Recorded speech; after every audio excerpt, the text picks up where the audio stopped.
नमस्कार प्यारे भाइयों बहनों और बच्चों। इस समय हम जो वीडियो बना रहे हैं यह कीचक के बारे में बना रहे हैं। यह कीचक राजा विराट के दरबार में उनका सेनापति था और वास्तव में उनकी पत्नी सुदक्षिणा का वह भाई था। उसके 101 भाई थे। तो वह जब जानता है कि यह सारिंद्री बहुत ही सुंदर है तो उसको वह पाना चाहता है और उसको पाने के लिए वह उसे बार बार परेशान करता है। तब वह भीम से और अर्जुन से कहती है कि यह मेरे साथ बहुत खराब व्यवहार करता है। तब वह उसे समझाते हैं कि तुम ऐसा करो, उसको रंगशाला में एकांत में बुलाओ जिससे कि उसको हम समझाएं। तो द्रौपदी रंगशाला में उसको एकांत में बुलाती है। जब वह उसको बुलाती है तो वह वहाँ पहुँचता है और वहाँ वह उन लोगों की गुप्त बातें सुन लेता है। अर्जुन, भीम, नकुल, सहदेव, युधिष्ठिर वगैरह सब बात करते हैं कि इसको समाप्त कर देना है किसी भी तरह से, क्योंकि यह तुम्हारे पर गलत दृष्टि रखता है। तो वह उन लोगों की बात गुप्त तरीके से सुन लेता है और सुनकर वह अपने को प्रकट करता है कि मैं जान गया हूँ कि तुम वास्तव में पांचों पांडव हो। तो वह उन्हें ब्लैकमेल करता है, कहता है मैं यह भेद खोल दूंगा क्योंकि तुम इस समय अज्ञातवास में चल रहे हो और अज्ञातवास में अगर वह बीच में पकड़े जाते हैं तो उन्हें फिर 12 वर्ष का वनवास हो जाएगा और फिर उन्हें एक साल का अज्ञातवास फिर से भोगना पड़ेगा। तो वह उन्हें ब्लैकमेल करता है, कहता है कि अमावस्या की रात्रि में द्रौपदी को हमें सौंप दो एक रात्रि के लिए और फिर मैं ये भेद नहीं खोलूँगा। तब यह सुनकर वे पांचों पांडव बहुत क्रोधित होते हैं और उसको जान से मारने की कोशिश करते हैं। तो उनमें भीम ऐसा था जो कि उसको मार सकता था। तो रंगशाला में जो अर्जुन थे वो उत्तरा को नृत्य सिखाते थे। वह भृंडला के रूप में वहाँ पर रहते थे और गायन बाजन वगैरह करते थे और उत्तरा को नृत्य सिखाते थे। तो उस रंगशाला में वह उस रात्रि को खूब ज़ोर ज़ोर से ढोल बजाते हैं जिससे कि जो मार पिटाई की आवाज़ है वह बाहर ना जाए। और भीम उसकी बहुत पिटाई करता है और वह भी बहुत बड़ा योद्धा था, सेनापति था उनका, लेकिन भीम उसके ऊपर भारी पड़ रहा था और भीम ने उसकी पीट कर जान ले ली। तो उसके 101 भाई थे। जब उनको पता चला है कि उसका वध भीम ने कर दिया, वे 101 भाई जब उसकी चिता चलती है सेनापति की कीचक की, तो उस समय प्रतिज्ञा करते हैं कि हम भीम को अवश्य जान से मार डालेंगे और 101 भाई भीम के ऊपर टूट पड़ते हैं। जब भीम उन लोगों को देखता है कि ये ज़्यादा शक्तिशाली हो रहे हैं उसके ऊपर, तो वह एक बड़ा विशाल वृक्ष उखाड़ता है और उन 101 भाई को उस वृक्ष से ही मार मार कर जान ले लेता है। तो इस तरह से कीचक का वध हुआ और भीम ने उसके 101 भाइयों को भी मार डाला। तब उसी समय युद्ध होता है और जो राजा विराट का पुत्र है वह युद्ध के लिए जाता है। जब जाता है तो जो भृंडा बना हुआ अर्जुन था वह वहाँ पर एक वृक्ष के नीचे उसे ले जाता है और वहाँ से अपने शस्त्र उतारता है, अपना धनुष वगैरह वहाँ से लेता है और युद्ध करने पहुँचता है।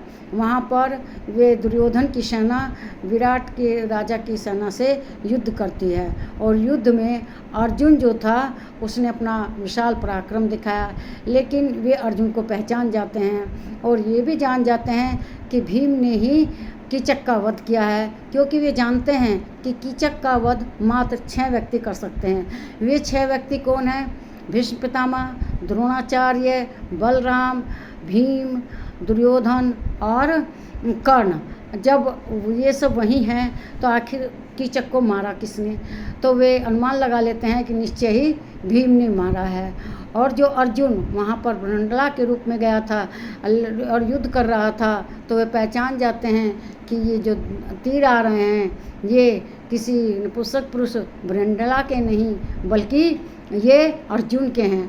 अर्जुन को भी श्राप मिला था जब वह स्वर्गलोक में गया था इंद्र के यहाँ, और वह उस समय वहाँ पर जो अप्सरा थे उन लोगों के बीच में रहते थे। तो एक अप्सरा ने उनसे शादी का अपना प्रेम का निवेदन किया। तो तब अर्जुन कहता है कि नहीं, मैं आपसे प्यार नहीं कर सकता, क्योंकि हमारे जो पूर्वज थे उन लोगों के साथ भी आप रही हैं, इस तरह से तुम हमारे लिए श्रद्धा की पात्र हो। तब वह श्राप दे देती है कि तुम नपुंसक हो जाओ। तो अब ये तो बहुत खराब बात थी, क्योंकि एक वीर के लिए नपुंसक होना कोई अच्छी बात नहीं है। तब यह बात इंद्र के पास जाती है।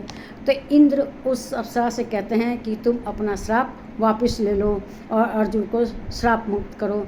लेकिन वह कहती है कि मेरा श्राप वापस नहीं हो सकता, हाँ इसकी अवधि घट सकती है, इसको मेरे श्राप का मात्र 1 वर्ष करना पड़ेगा, भोगना पड़ेगा।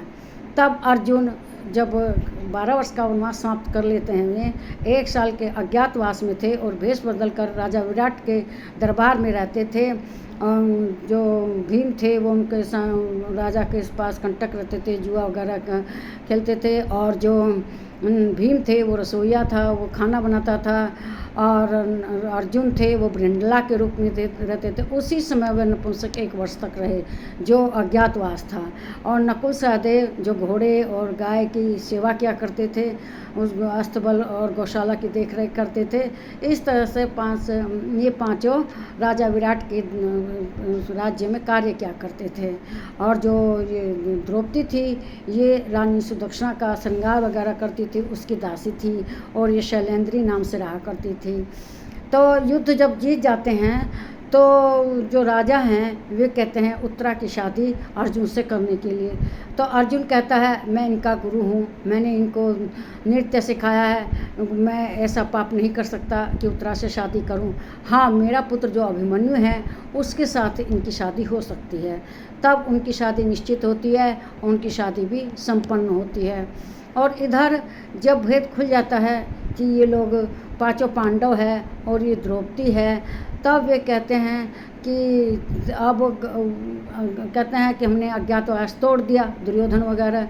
तब तिथि की गणना होती है, तो तिथि में उनका अज्ञातवास का समय समाप्त हो गया था, मतलब 1 वर्ष का पूरा समय हो गया था, 12 वर्ष का वनवास का समय हो गया, पूरा हो गया था।